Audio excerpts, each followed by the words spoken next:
Bitcoin sebagai solusi. Lalu problemnya apa? Problem yang kita lihat di kehidupan sekarang adalah manusia itu menggunakan labor ya. Kerja keras kita, keringat kita untuk mendapatkan uang. Contohnya seperti dokter, dia akan melakukan yang namanya proof of work kan, ya seperti di Bitcoin ya. Dokter itu melakukan proof of work, yaitu dia bekerja, dia operasi untuk mendapatkan uang. Tapi ini sebenarnya problem yang gue baru lihat ketika terakhir gue masuk ke rumah sakit, yaitu dokter gue sendiri karena dia tahu. Gue ditanya, bro Tim, investasi sekarang bagusnya apa? Kalau mungkin kalian orang biasa, kalian akan mikir wajar gitu dia nanya gitu. Oke, dia mau menggandain duitnya. Tapi gue lihat pertanyaan itu sebagai hal yang gak wajar. Kenapa? Kenapa dokter harus belajar investasi? Kenapa dokter harus 60% waktunya itu operasi, 40% waktunya itu ngikutin market dan jadi hedge fund manager?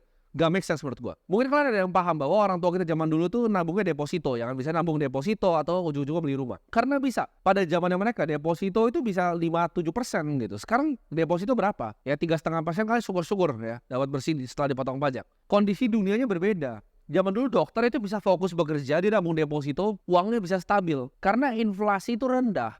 Nah ini yang gue pahami. Gue selalu ngomong kan, kenapa sekolah itu, gue gak setuju dengan kebanyakan besar yang diajarkan sekolah. Karena sekolah itu cuma ngajarin satu school of thoughts, ya, yaitu Keynesian Economics. Selalu diajarkan bahwa pemerintah itu punya pemeranan sentral di dalam ekonomi kita ya.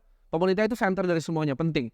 Inflasi itu adalah hal yang baik. Nah inflasi hal yang baik ini didoktrin oleh siapa? Ya, gue bukan bilang bahwa Keynesian itu salah semua, tapi lebih baik kita ambil dua sudut pandang yang berbeda. Kita belajar dari school of thought yang lain, yaitu Austrian Economic, di mana di situ kita bisa lihat bahwa inflasi itu nggak sepenuhnya bagus. Contohnya ya, di Brazil tuh pernah ada kejadian di mana suatu ketika uang itu kan kalau kita tabung di bank ada checking account dan savings account. Uang yang ada di savings account semalam di berita di announce bahwa dihilangin semua. Jadi kalau kalian ngomong ke orang Brazil atau orang Argentina bahwa inflasi adalah hal yang bagus, kalian di jalan ditonjokin nanti.